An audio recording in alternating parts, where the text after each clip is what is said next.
in Long Beach. This has been a very exciting week for the yachtsmen. The final races have been concluded now, and the champions have been crowned in all 7 classes. The United States has won 3 gold medals. New Zealand has won 2, Holland has won 1, and Spain has won 1. In all, there have been a total of 49 races, 7 days in 7 different classes. And our camera crews have been out on the Pacific Ocean recording the action. More than 50 nations were represented in the yachting competition. The fin class is a single-handed centerboard dinghy. The hull is supplied by the host nation, and the spar and sails may be brought in by the competitors themselves. This is a tremendously demanding class, requiring great strength and stamina. Russell Coates of New Zealand was trailing John Bertrand of the United States by 1.7 points. However, Coates placed 3rd in the final race, Bertrand was 5th, and so the silver went to Bertrand and the gold to Coates, the bronze to Terry Nielsen of Canada. John Bertrand, a 28-year-old sailor from Anaheim Hills who had to survive a controversy to make the Olympics. He was named to the United States team only 3 days before the games began. The 470 class is a 2-person centerboard dinghy. Spain had already clinched the gold with Luis Dureste and Roberto Molina being consistent all week long. The United States boat, skippered by Steve Benjamin and crewed by Chris Steinfeld, was 3rd going into the final race, needing to beat the French 470 for the silver. This was the U.S. boat, finishing 1st in race number 3. Only 6 of the 7 races are counted, so each team can eliminate its worst finish. Benjamin and Steinfeld finished 2nd in the final race. The French boat was 6th, which meant that the United States boat won the silver by nearly 7 points over the Frenchman. So it was Spain, the United States, and Canada in the 470 class. Board sailing is new to Olympic yachting this year. This 1-person WINDGUIDER demands the utmost in physical conditioning. It's contested over an 8-mile triangular windward leeward course.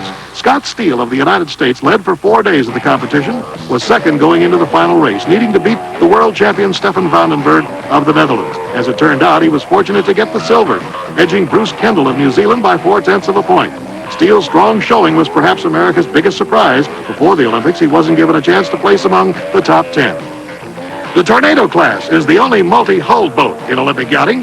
This very fast and high-tech catamaran has 2 hulls, a jib, a trapeze, and a mainsail. The gold had already been decided the day before as Rex Sellers and Chris Timms of New Zealand clinched the top spot after only 6 races. The United States boat, skippered by Randy Smythe and crewed by Jay Glazer, finished 2nd and won the silver. Chris Cairns and John Anderson of Australia won the bronze. I talked to the winners. It's to be a great moment for both of you, and I'm going to let you be the spokesman. Fantastic.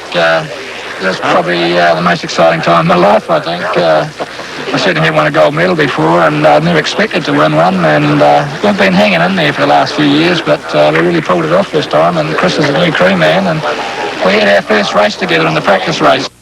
The final race in the Flying Dutchman class came down to a match race between the United States boat, skippered by Jonathan McKee and crewed by Carl Buchan, and Canada. The U.S. crossed the finish line 2 places ahead of the Canadians to win the gold. Has it hit you yet that you won the gold medal? It's starting to slowly sink in, I guess. Sure. I think that's right. Neither of us are particularly emotional or anything like that, so we might not show it, but it's pretty good. The race didn't develop exactly like you thought it would today, Jonathan. Why? Well, we didn't really know how it was going to develop, to tell you the truth. I mean, we're pretty open-minded. We had plans and various contingencies, but it worked out pretty well for us to start. That is, and then things kind of fell into place from there. The United States boat in the Soling class, skippered by Robbie Haynes, survived a torn spinnaker in the 6th race, where the U.S. boat finished 2nd to clinch the gold. The Soling class is the only 3-person boat in the Olympics, a keel boat that demands tremendous teamwork. Haynes, Trevelyan, and Davis have sailed together for 15 years, and they climaxed their careers by winning the Olympic gold medal. Brazil won the silver, Canada the bronze. Star is the oldest sailing class in the Olympics. All of the great 12-meter skippers have come out of this 2-person keel boat. 50-year-old Bill Buchan of Bellevue, Washington, is a 2-time world champion. His son, Carl, had already won his gold in the Flying Dutchman. Any one of 4 boats going into the final race could have won the gold. At one point, the United States boat was a distant 5th, but a super-fast 2nd windward leg carried the Americans into 1st place. West Germany won the silver, Italy the bronze, and we talked to the happy winning skipper. Bill, when we talked to son Carl, he was a little bit apprehensive because he was on the beach, they had won the gold medal, and you were still out on the course. But did you have any apprehensions today at all? About myself? Yeah. I'd say we felt real good about today's race. I think we had a kind of just a real positive attitude. You know, for the trial, Steve and I were very nervous, very uptight. We sailed a very poor last race, and I told Steve, if we can just sail a normal last race, let's just think positive. Let the other fellows sail like we did in the trials. I think we can pull this thing off. And things, you know, the race looked pretty grim for us for quite a while, and then we just sort of settled down. And I've never sailed a better leg, or never had a boat that went faster. I don't know what it was, but on the second windward leg, we just ate them up. It was unbelievable. And so I think it's safe to say that this United States yachting team is the strongest in the history of the Olympics by any nation. No one has ever won as many medals, 3 gold and 4 silver, as the United States did this year. This is Bill Fleming reporting from Long Beach. Thank you, Bill, and we're going to be going live to synchronized swimming coming up a little later on. You know, yachting is really a beautiful competition, particularly as it's held off the coast of Southern California on a beautiful day. And Kathleen must have thought so also, because the other day she hopped a little Dramamine and sailed off into the sunset with Superman, Christopher Reeve. We'll find out about that in a moment.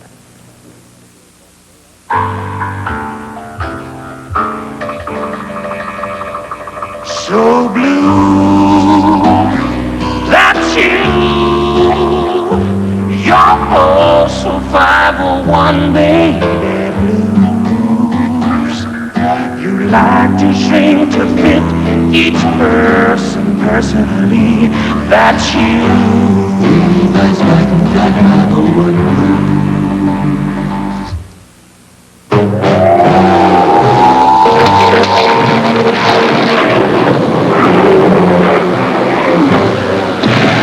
No matter what unexpected problems should arise, Transamerica Property, Casualty, and Life Insurance can be there to protect you. Hey, you big ape!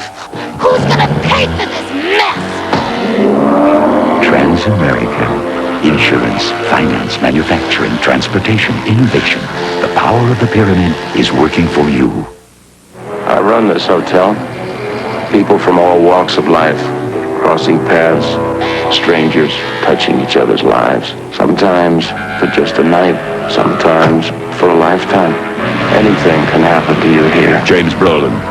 He's with you on Hotel.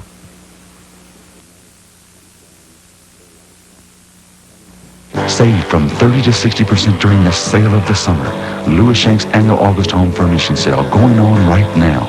Louis Shank's, a Texas tradition of fine home furnishings. There's a certain Southwest spirit. One reason we're successful is that we take the competition seriously, but not ourselves. There's a certain Southwest style. I know another thing that probably has something to do with our success, the way we dress. There's a certain Southwest flair.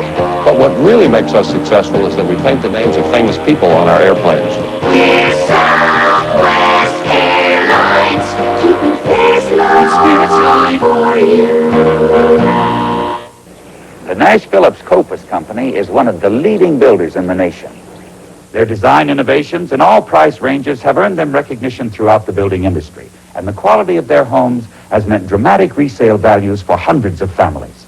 Nash Phillips and Clyde Copus have spent a lifetime building fine homes from $60,000 to $300,000, and that reputation means that a Nash Phillips Copus home is a good investment at any price. From the capital of Texas, this is 24.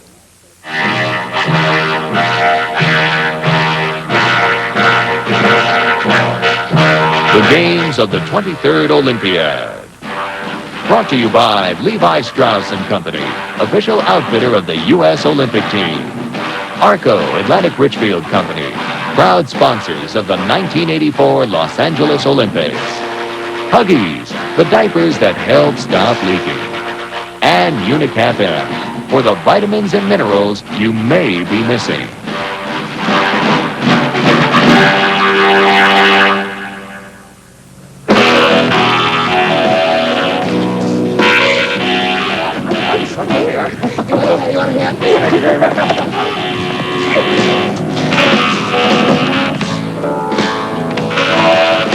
So basically what you've got here, this jib, this little thin sail, is in fact a vertical airplane wing. And it works on much the same principle. So what I'm trying to do is to get it, in fact, to fly most efficiently, and those two telltales are helping me do that. And what I'm trying to get them to do is to stay parallel. because when they're parallel, that means the wind is going by both sides of the sail in the most efficient manner. What do you like more, flying or sailing?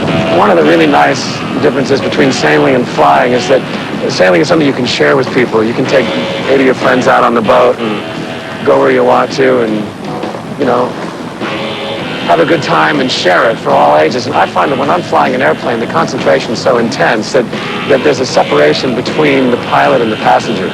But here, you know, if you're cruising, it's like a family, and if you're racing, it can be like a fraternity of people dedicated to the same purpose, and that's a very good buzz. Well, what is it, the thoughts that go through your mind? The first thing that goes through your mind is just the sheer joy of being out here. It's just a sense of release, a sense of like, I don't know what they're all doing in those buildings there. It can't be that important, you know? What are they all doing? Why are they in those ice cube trays? You started sailing when you were 6. And then you sailed competitively in national races. What do you like more, sailing in competition or for pleasure? Well, I pretend that I like it more for pleasure, that I've completely given up my competitive instinct. But if I see a boat the same size as this one, I suddenly have to take over and try to beat them. But I'm not as insane as I was as a child. I used to... I'm a little monster, yes. Here he comes. They used to call me Tofi in those days. Tofi? That's my nickname, Christopher Reeve. Oh, Christopher. Yeah. What can you tell us about something that when we watch the sailing, the yachting events on television during these Olympic Games, what are the things that we should look for? A lot of people trying to kill each other, but no, it's the tacking duels upwind and downwind are the key events. As you try to decide, for example, if you're going to windward, the windward mark's up there, we would have to zigzag to get there. So if I zig and you zag, you know, if you're my competitor, that's going to have a lot to do with who gets there first. And blocking off your wind as well. Right. And who you want to cover, competitors will decide who they want to match. You know, they'll come in front of some guy and decide who's the key guy to try to block his wind. Also, when you're close on, you never want to be directly behind a boat because you're getting all this dead air. The air is turbulent directly behind a boat. So the moves are also a bit like a chess game. Very much like a chess game, and the start is really where the chess game begins. The only other race that American audiences are familiar with, I would say, would be the America's Cup. How is that different? Since it's one-on-one, you know where your competitor is all the time, and you generally are trying to blanket him and try to take his win. So it is more of a duel, whereas Olympic racing is a full-out war. It's a skirmish. Every time I talk about the fact that you're a very successful actor, a popular movie star, you kind of avoid it out here. Do you like dealing with that part of yourself when you're out here? I completely forget that it has anything to do with me. Can this really make Superman human? It never occurred to me that he wasn't. No, I think he has to be at the center, a human being. At least that's what I was trying when I played him. It's to play him as a gentleman and a scholar rather than just some sort of, you know, a wall. What are you striving for professionally? Well, I'd been in the theater about 15 years before I played Superman. And Superman was a big gamble for me. I said, well, you know, I bet you I can play this and still have a career. You know, it may sound smug, but the deal was that Superman could be a real person and perceived as a performance. In fact, Sidney Lumet, when he hired me for Death Trap, said, anybody can make me think he's Superman, can certainly be in my movie.